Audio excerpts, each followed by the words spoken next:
జై శ్రీమన్నారాయణ గురుగారు. జై శ్రీమన్నారాయణ. ఈరోజు మనకి 4వ రోజు తిరునక్షత్ర శుభ సందర్భంగా శ్రీమాన్ జనార్దన స్వామి వారు మమ్మాళ్ళవార్ల వైభవాన్ని అనుగ్రహిస్తారు. ఓం అస్మద్ గురుభ్యో నమః. ఆచార్యుల వారి పాదపద్మాలకి అనేక దాసోహాలు సమర్పించుకుంటూ అప్పలాచార్యుల స్వామివారితో కూడినటువంటి ఆచార్య పరంపర అంతటికీ కూడా దాసోహాలు సమర్పించుకుంటూ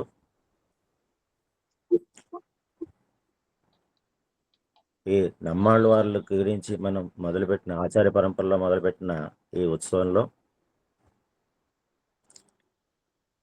నమ్మాళ్ళ వాళ్ళ గురించి ఒకసారి ఆయనకు సంబంధించిన విషయాలను కొద్దిగా గుర్తు చేసుకోవాలనే ఉద్దేశంలో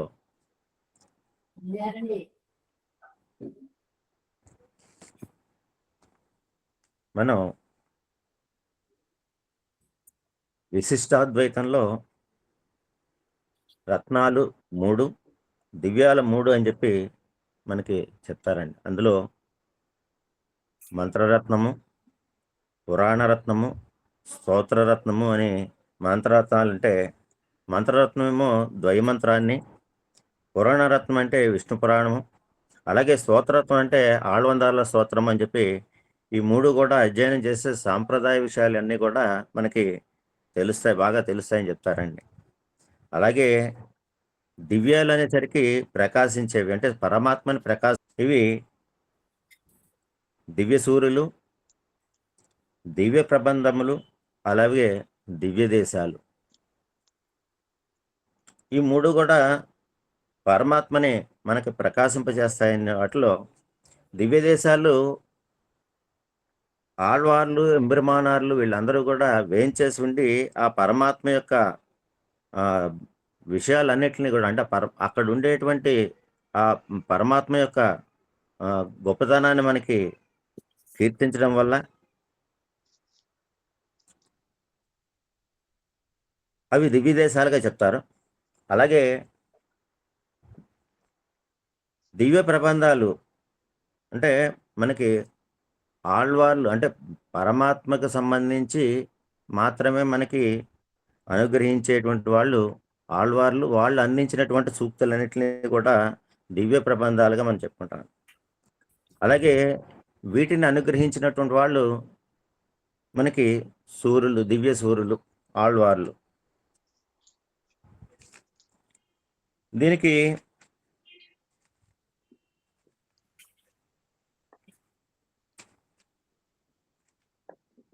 మళ్ళీ ఈ వైకుంఠంలో సేవించే వారిలో 3 రకాలుగా మనం చెప్పుకోవచ్చండి. నిత్యులు, ముక్తులు, అలాగే సూరులు అని. నిత్యులు అంటే పరమాత్మని నిత్యము అక్కడే ఉండి, వారితో ఉండి, వారిని నిత్యము సేవించుకునేటువంటి వారు. ముక్తులు అంటే సంసార బంధంలో ఉండి ఆచార్య అనుగ్రహం వలన పరమాత్మ కటాక్షము కలిగి వారు వైకుంఠానికి చేరి ఆయన్ని సేవించుకునేటువంటి వాళ్ళందరినీ కూడా ముక్తులు అని చెప్పుకుంటాం. అలాగే సూర్యులు అంటే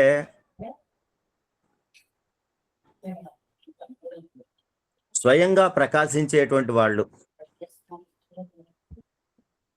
వీరు ఎప్పుడు కూడా ఆ పరమాత్మ ధ్యానంలో ఉండి ఆ శ్రీవైకుంఠంలోను పరమాత్మ ఎక్కడుంటే అక్కడ ఆయన్ని నిత్యము సేవించుకుంటూ ఉండేటువంటి వాళ్ళు.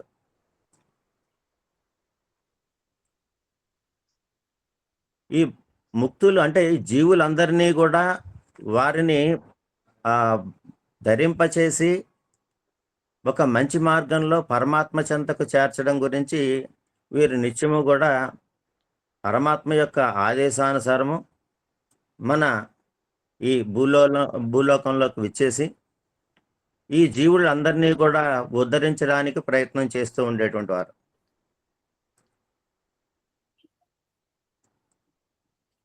ఇలాగ ఈ ముక్తులందరూ కూడా ధరింపబడి పరమాత్మ చెంతకు చేరుకోవడానికి అవకాశం కలుగుతూ ఉంటుంది.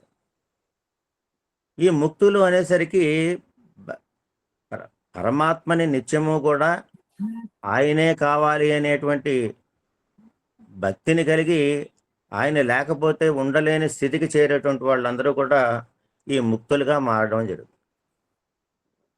దీనికి మనకి అంటే 3 రకాలుగా మనం అంటే ఏదైనా మనం పాపం పోగొట్టుకోవడానికి గంగలో 3 సార్లు మనం ములక వేసినట్లయితే మన పాపాలన్నీ కూడా హరిస్తాయి అన్నట్టుగా ఇక్కడ 3 వాటిల్లో మనకి స్నానం చేసినట్లయితే ముక్త పురుషుడిగా మారడానికి అవకాశం ఉంది. ఎలాగంటే ముక్త పురుషుడు పూర్తిగా ఆ పరమాత్మను చెందాలంటే విరజా నదిలో స్నానం చేసి పరమాత్మను చేరుతాడు. విరజా నదిలో స్నానం చేయాలంటే ఇక్కడ కావేరిలో స్నానం చేయడం. ఎందుకంటే రామానుజుల వారి యొక్క మనకి ఉభయ విభూతి నాయకుడు అనేటువంటి రామానుజుల వారి యొక్క మన దారిలో నడవడం ద్వారా ఆ పరమాత్మని చేయడానికి మనకి పూర్తి అనుగ్రహం కలిగి ఆ పరమాత్మని చెందేటువంటి అవకాశం కలుగుతుంది. మరి దీనికి కావాల్సినది ఏంటండి? దానికి అమితమైనటువంటిది భక్తి కలగాలి. ఈ భక్తి అనేటువంటి వారు నమ్మాళ్ళవార్లు. దానికి ఆయన వేంచేసి ఉన్నటువంటి తీర్థం ఏదైతే ఉందో తామ్రపర్ణి నది. ఈ తామ్రపర్ణిలో అనేటువంటి భక్తిలో మునిగి కావేరి అయినటువంటి దానిలో పూర్తిగా మన యొక్క ఆ ఆ భక్తిని మనం పూర్తిగా ఉన్నామనేటువంటి దాన్ని తీసుకుని రామానుజుల వారి యొక్క ఆ సహకారంతో మనం ఆ పరమాత్మని పొందడానికి అవకాశం కలుగుతుందండి. అందుకని ఆండాళ్ళ తల్లి మనకి ఎవరికైతే స్నానం చేయాలని ఉందో వాళ్ళందరూ కూడా రండి, అందరం కలిసి స్నానం చేద్దాము అని ఆండాళ్ళ తల్లి మనకి తిరుప్పావలో చెప్పినట్టుగా ఇక్కడ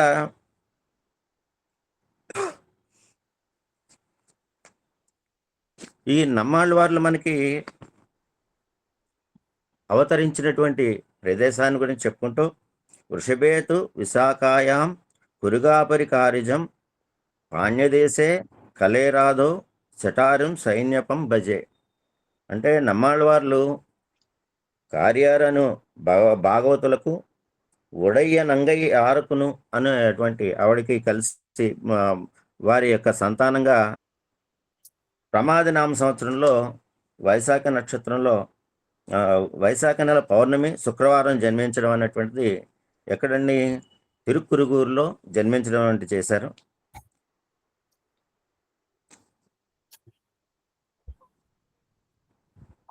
ఈ ఆళ్వార్లు మనకి 3 అంశాలుగా మనకి వచ్చారని చెప్తారండి. ఒకటి ఆయన భగవంత అంశగాను, అలాగే కౌస్తుభ అంశగాను, విశ్వసేను యొక్క అంశగాను, ఈ 3 అంశాలు కలిసి ఆయన నమ్మాళ్ళవార్లుగా ఈ భూలోకంలోకి వేయించేశారని చెప్తారండి.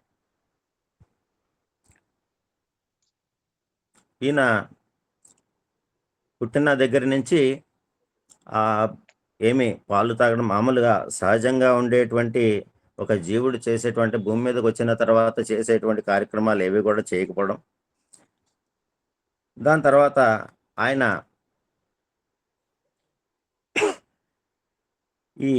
ఆయనకంటే ముందుగా అనంతాజ్వార్ అనేటువంటి ఆయన ఆ అనంతాజ్వార్ కూడా అక్కడ చెట్టుగా వేయించేసి ఆయనకి సేద తీరడానికి ఆ చెట్టు త్వరలోనే ఆయన 16 సంవత్సరాలు పరమాత్మ యొక్క ధ్యానంలో ఉండి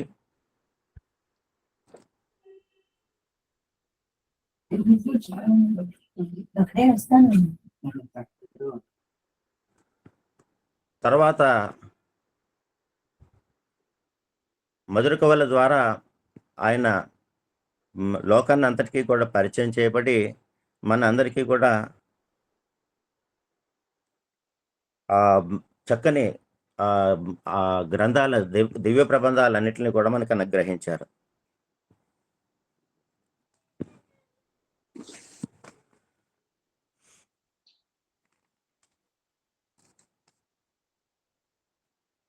ఆయన అనుగ్రహించి భక్తామృతం విశ్వజనానుమోదనం సర్వార్థదం శటకోపవాన్మయం సహస్ర శాఖోపనిషత్ సమాగమం నమామ్యహం ద్రావిడ వేద సాగరం. ఇది ప్రపంచమంతా కూడా, భూలోకంలో ఉన్న ప్రపంచమంతా కూడా అనుమతించి దాన్ని ఆ అమృతము అనేటువంటి దాన్ని సేవిస్తున్నంత ఆనందంగా సామవేదంలో మనకి అనుగ్రహించినటువంటి ఈ సహస్రోక ఉపనిషత్తులు అన్నిటిని సమాగమంగా చేసుకుని ఈ వేద సాధనలో అందరూ కూడా మునిగి తేలడం అనేటువంటి జరిగింది.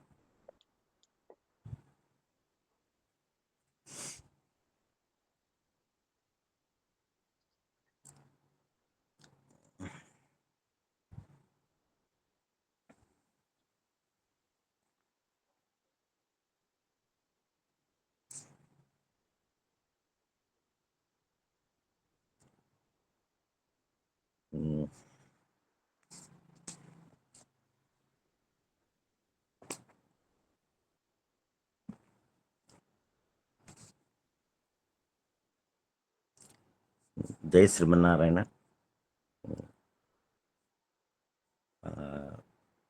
ఇంకా నుంచి ఈరోజు ఎందుకో నేను ముందుకు సాగలేకపోతున్నాను. మ్యూట్ లో ఉన్నారండి ఆచార్య గారు, మ్యూట్ లో ఉన్నారు.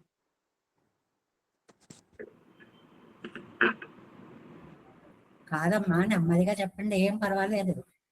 లేదు, ఇంక ఈసారికి నేను ఇంకా ముందుకు సాగలేవట్లేదు బండి. ఇంకా నెక్స్ట్ ఇంకొకసారి సహకరించట్లేదా? ఫోన్లేండి, మళ్ళీ ఇంకొకసారి చూసుకుందాం. అయితే ఈరోజు చాలా ధన్యవాదాలు, చక్కగా ప్రయత్నం చేసినందుకు. మనం తిరునక్షత్ర తనయుల యొక్క అర్థాన్ని చెప్పేసుకుని పూర్తి చేసుకుందాం. రేపు ఎలాగో తిరునక్షత్రం కాబట్టి ఏమిటి ఆ తిరునక్షత్ర ఎల్లుండి వాటి ఆ అర్థాన్ని చెప్పుకుందాం. గ్యాప్ కవరేజ్ కోసం అన్నమాట, అందుకోసమని. మీరు అనుగ్రహించండి. రేపటిదే ఇవాళకి మారిందనమాట. అది ఇవాళే అవకాశం ఇచ్చేసారు జనార్దనాచార్య గారు. రెండు అద్భుతమైనటువంటి శ్లోకాల యొక్క అర్థాన్ని మనం చక్కగా చెప్పుకుందాం. అందరికీ తెలిసినవే అయినా మళ్ళీ మళ్ళీ ఆరావముదు అని అప్పటికప్పుడు అతృప్తామృతమైనటువంటి నమ్మాళ్వార్ల యొక్క అవతార విశేషం ఏమిటంటే, మొట్టమొదటిది వృషభేతు విశాఖాయాం కురుకాపురికారిజం పాండ్యదేశే కలేరాదౌ శఠార్యం సైన్యపం భజే. ఇది మొట్టమొదటిగా మనం నమ్మాళ్వార్ల విషయంగా అనుసంధానం చేసుకునేటువంటి తనియన్ అన్నమాట. వృషభ మాసము, ఈ రాసుల యొక్క పరిగణనలో నక్షత్రాన్ని బట్టి చిత్తా నక్షత్రం, అలాగా నక్షత్రాలను బట్టి చంద్రగమనాన్ని బట్టి ఒక పరిగణనం ఉంటే, సూర్యగమనాన్ని బట్టి ఒక పరిగణనం ఉంటుంది అని మనందరికీ తెలిసినది. ఇందులో వృషభ రాశిలో ప్రయాణం చేస్తున్నప్పుడు అని వృషభేతు విశాఖాయాం, ఇక విశాఖ నక్షత్రము అని మనకి మనవాళ్ళ మహాములు చెప్పారు కదా. అసలు నమ్మాళ్ళవార్లకు సరి ఉన్నారా? వారు అవతరించినటువంటి విశాఖ నక్షత్రంకి సరితూగేటువంటి నక్షత్రం వేరొకటి ఉందా అన్నట్లుగా.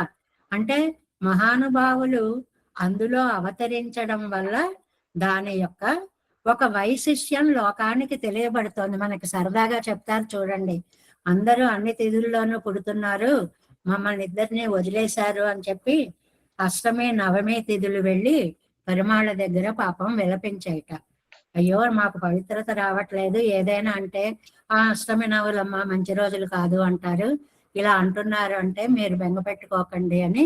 అప్పుడు శ్రీరామచంద్రుడిగా నవమి రోజున, శ్రీకృష్ణ పరమాత్మగా అష్టమి రోజున అవతరించి మిగిలిన వేటికి లేనటువంటి ఒక విశిష్టతని చేకూర్చాడు స్వామి అని చెప్పినట్లుగా, ఆ ఎంచుకున్నటువంటి నక్షత్రం అంత పవిత్రమైనది, కాబట్టి వృషభ మాసంలో వచ్చేటువంటి విశాఖ నక్షత్రం చూస్తే అంత గొప్పది. ఇంకా పాండ్య దేశమా ఆయా రాజులు పరిపాలించినటువంటి ఆ వైశిష్ట్యాన్ని బట్టి పాండ్యనాడు, చోళనాడు ఇలా పేర్లు ఉన్నాయి కదా. అలా పాండ్య దేశము, పాండ్యులు పరిపాలించినటువంటి ఆ దేశంలో కురుకాపురి ఎంత అద్భుతమైనటువంటి ప్రదేశం అండి. నమ్మాళ్వార్లు అవతరించినటువంటి దివ్యస్థానము అనేటువంటిది.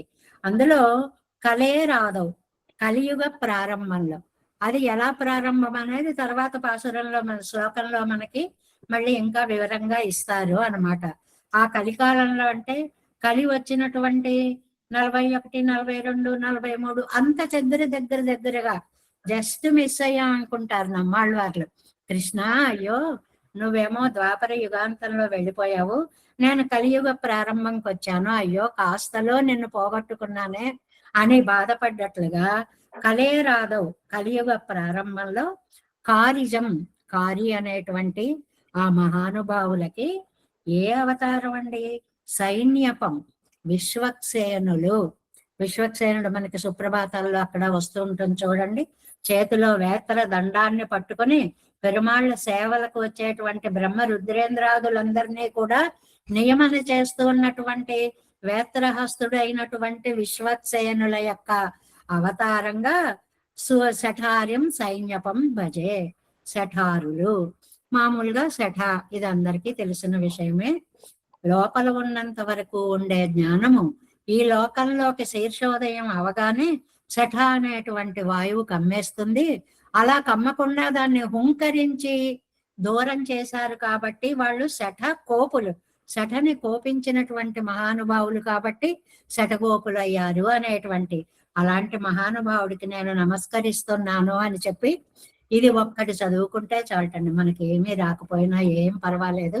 రేపు చక్కగా తిరువారాధన చేసుకుని వృషభేతు విశాఖాయాం కురుకాపురికారిజం శఠారిం సైన్యపం భజే. అతి తేలికగా ఉండేటువంటి అద్భుతమైన తని అని మనకి ప్రసాదించారు అన్నమాట. ఇందులో ఆయన అవతరించినటువంటి మాసం పేరు, నక్షత్రం పేరు, దేశం పేరు, యుగం పేరు అన్నీ కూడా చక్కగా, అంటే ఒక్కసారి ఆయన్ని తలుచుకుంటే చాలు. మన సిద్ధాంతంలో ఉండే సౌలభ్యం ఎంత గొప్పది అంటే, అటువైపుగా ఒక్కసారి ఆ శ్రీరంగంలో వెంచేసి ఉన్న రంగనాథాన్ని తలుచుకున్నా చాలు, ఓ గోదాదేవి అని తలుచుకున్నా చాలని భట్టరు వారంతటి వారు మనకి చిట్ట చివరి దాంట్లో చెప్పారు చూడండి. అలా అటువైపు తిరిగి దండం పెట్టుకున్నా చాలు అని, అంత సౌలభ్యమూర్తి మన పెరుమాళ్ళు అన్నమాట. అయితే ఏమండి, అలాగా ఓవరాల్ గా చెప్పుకోవడం కాదండి, అసలు ఎప్పుడు పుట్టారు ఏమిటి అంటే, 2వ తిరునక్షత్ర తనయన్ మనకి ఎంతో ఉపకారం చేస్తుంది. ఏమిటది? శ్రీ విజ్ఞాన దినోత్తరే అహని, హని అని ఉంటుంది కదా, హనీకి ముందు అకార ప్రశ్లేష అంటారు, సంధిలో అకారం ఉంటుంది అనమాట. అహని కలవు వర్షే ప్రమాద్యాహ్వయే మాసే మాధవనామ్ని భార్గవదినే చర్షే విశాఖాభిదే లగ్నే శుద్ధ చతుర్దశీతి దియుతే శ్రీమత్కుళేరేపి చ క్షిత్యాం ప్రాదురభూత్ పరంకుశకవిః భాగ్యోదయాన్ మాదృశాం. అంత శ్లోకానికంతటికి కూడా మూలమైనటువంటి పదం భాగ్యోదయాన్ మాదృశాం. మా భాగ్యవశం చేతండి, మేమందరం చేసుకున్నటువంటి పుణ్యం చేతండి. ఎప్పుడు అవతరించారండి నమ్మాళ్వార్లు? కలియుగంలో.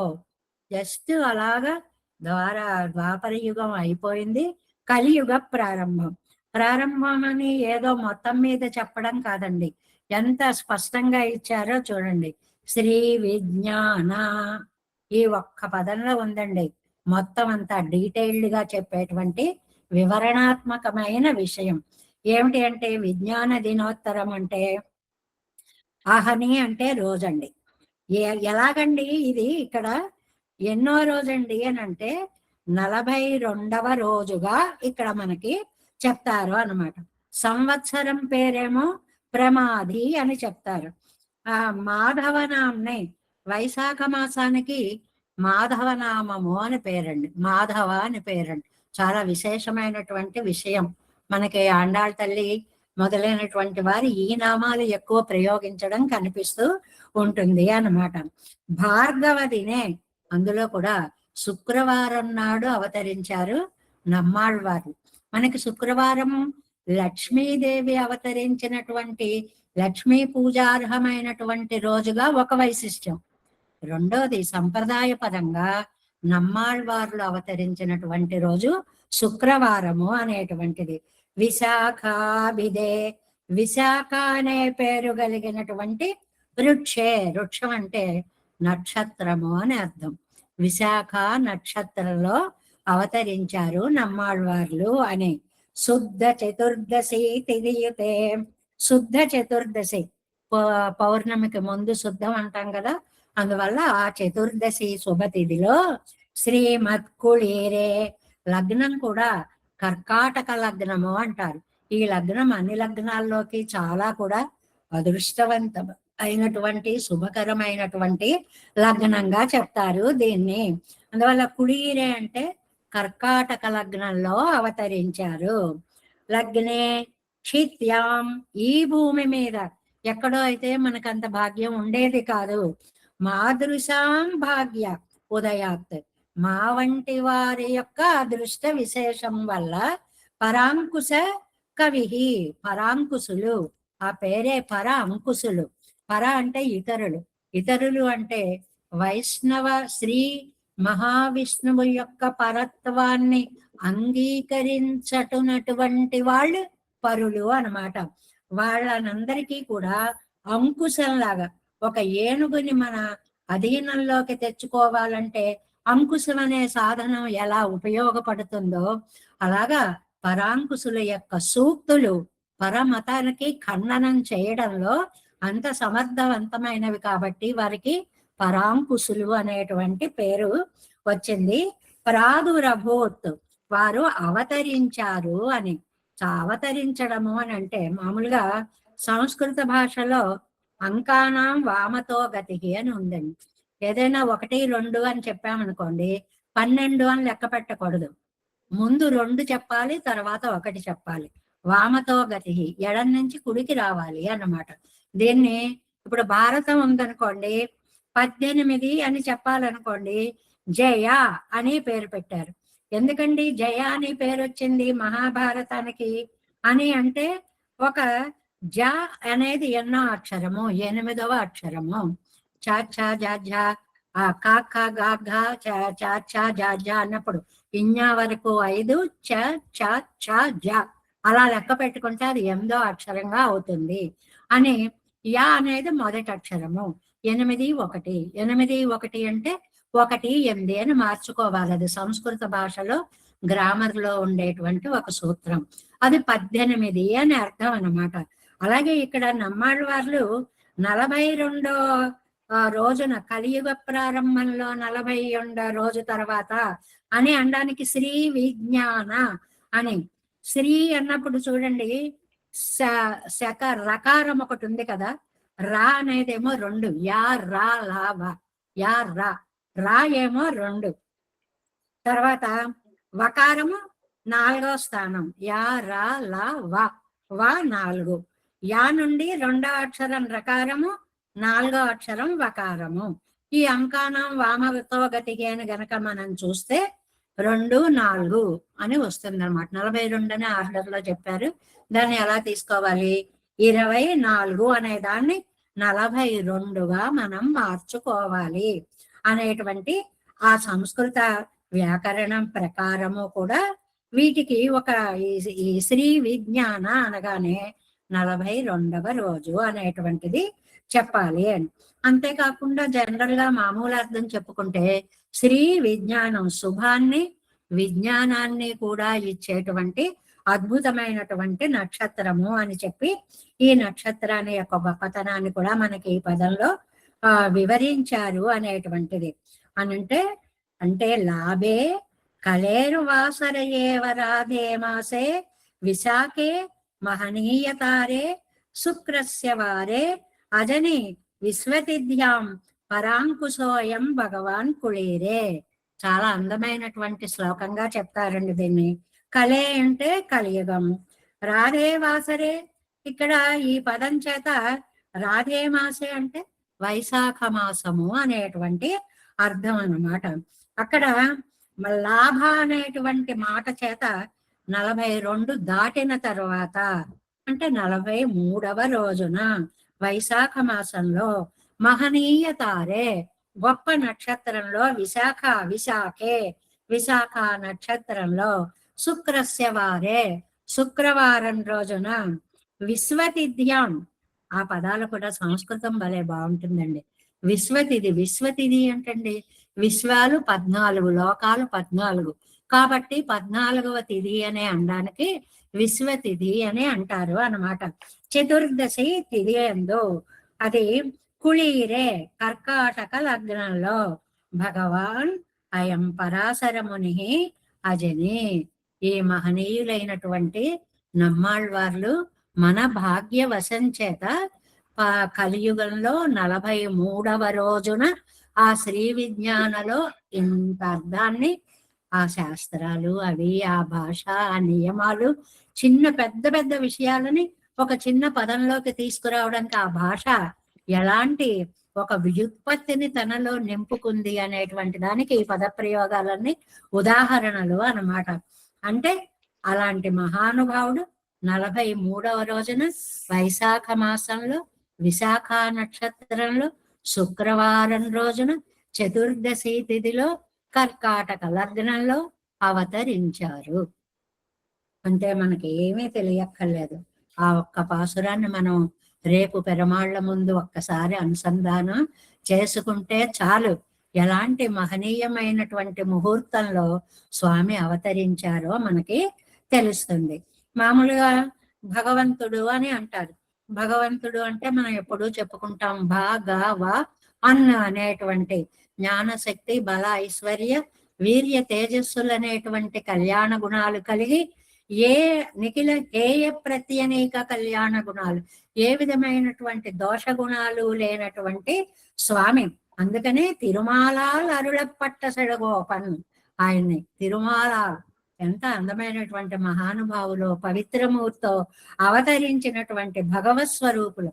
అందరికీ భగవన్ అనేటువంటి పదాన్ని మనం వాడకూడదు అని కూడా ఇక్కడ మనకి పెద్దలు చెప్తారు. అందుకనే సేనేశ కరుణాలబ్ధ దివ్యమంత్రద్వయం ముదా ద్రావిడాంనాయ వక్తారం శటగోప గురుం భజే అనేటువంటిది పెద్దలందరూ మనకు అందించినటువంటి ఒక అద్భుతమైనటువంటి తనియన్ననండి. సేనేశులు అంటే సాక్షాత్తు విశ్వక్సేనులు, వారి యొక్క కరుణాలబ్ధ దయతోటి మనం పొందినటువంటి మంత్రద్వయం, అష్టాక్షరి ద్వయము అనే 2 మంత్రాలు కలిగినటువంటి వారు.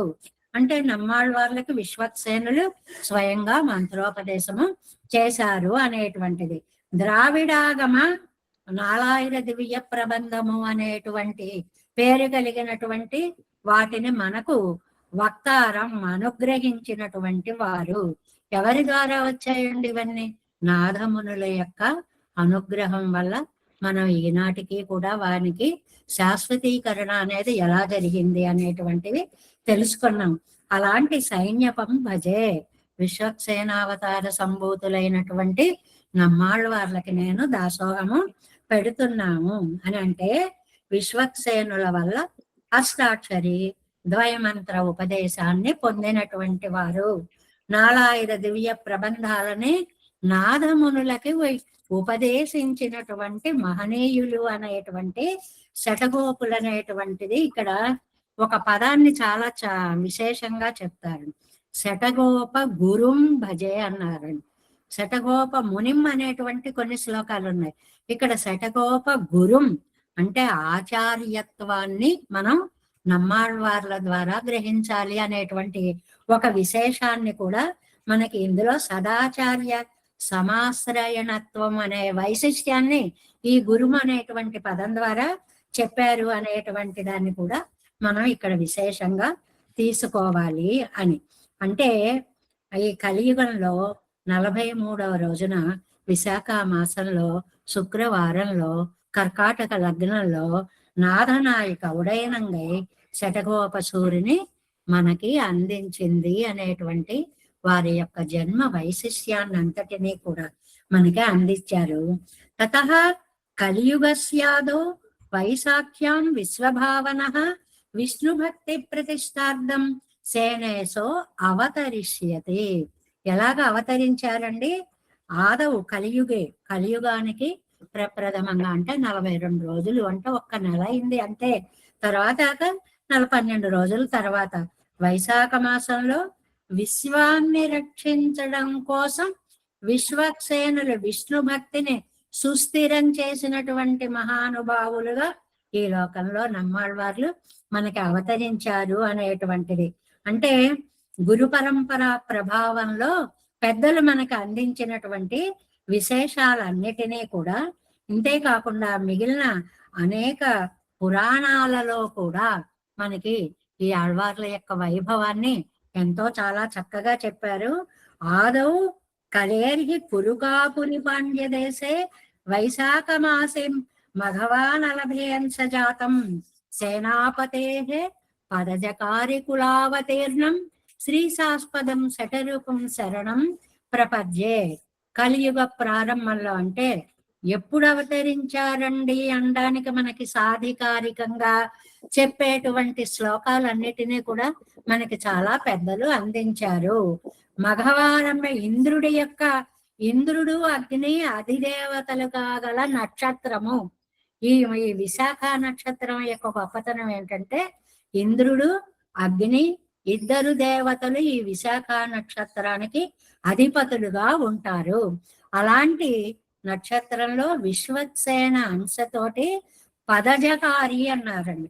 పదజ అంటే మనకి పురుష సూక్తంలో వస్తుంది, ముఖాదింద్రశ్చ అగ్నిశ్చ, ఏ దేవతలు ఎక్కడి నుంచి పుట్టారు అనేటువంటి దాన్ని చెప్తూ పాదముల నుంచి అవతరించినటువంటి అద్భుత భాగ్యవంతులు శూద్రులు అని అనడానికి పదజకారి అనేటువంటి పదాన్ని మనకు అక్కడ ఉపయోగిస్తారు అన్నమాట.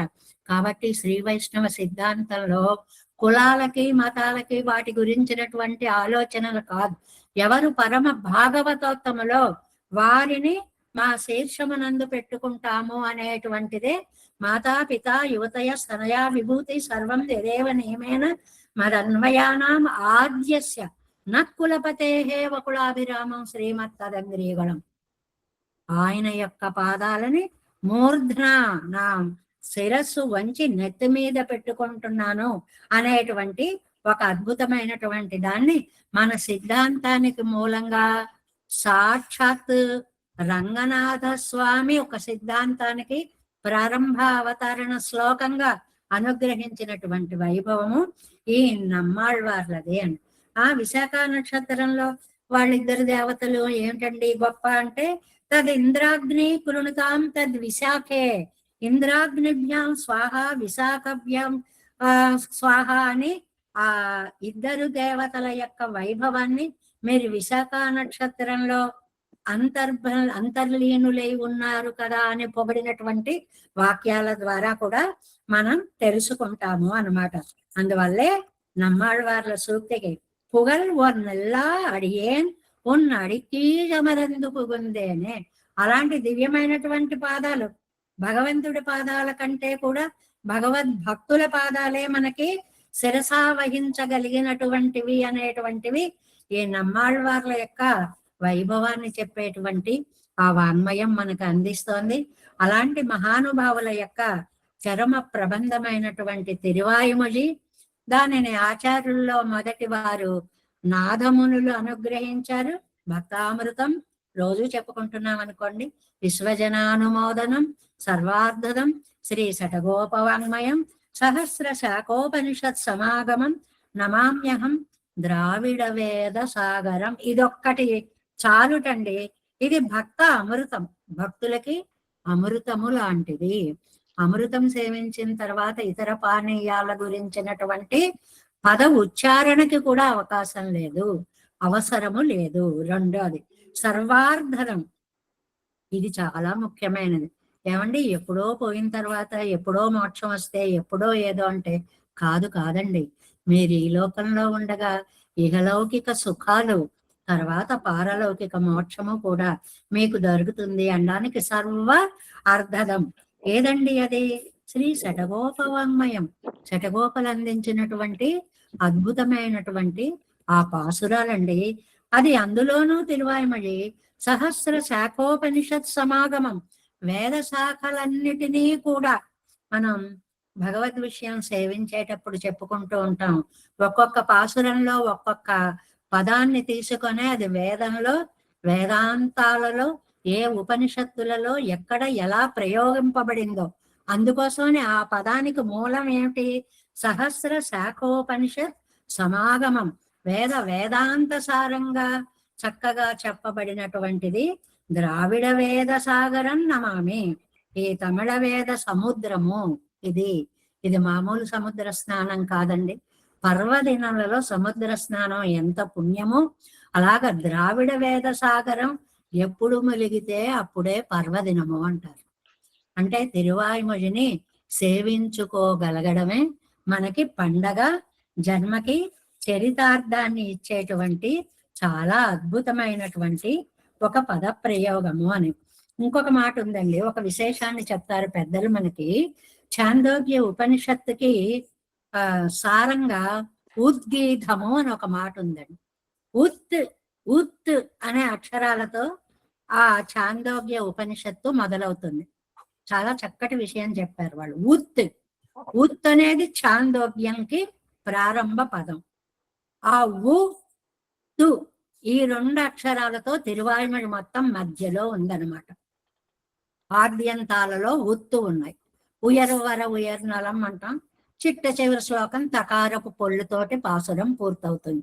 కాబట్టి ఉత్తు గీతము అంటే ఇది ఆద్యంతాలలో మనకి ఉయరోవర ఉకారంతో, తర్వాత పిరందారు ఉయరన్ దే తకారంతో ఈ రెండిటితోటి అది చక్కగా ముగిసింది. కాబట్టి ఛాందోగ్య ఉపనిషత్ సారమైనటువంటి ఉద్గీతంగా మనం ఈ తిరువాయిమొழிని చక్కగా సేవించుకోగలుగుతున్నాము.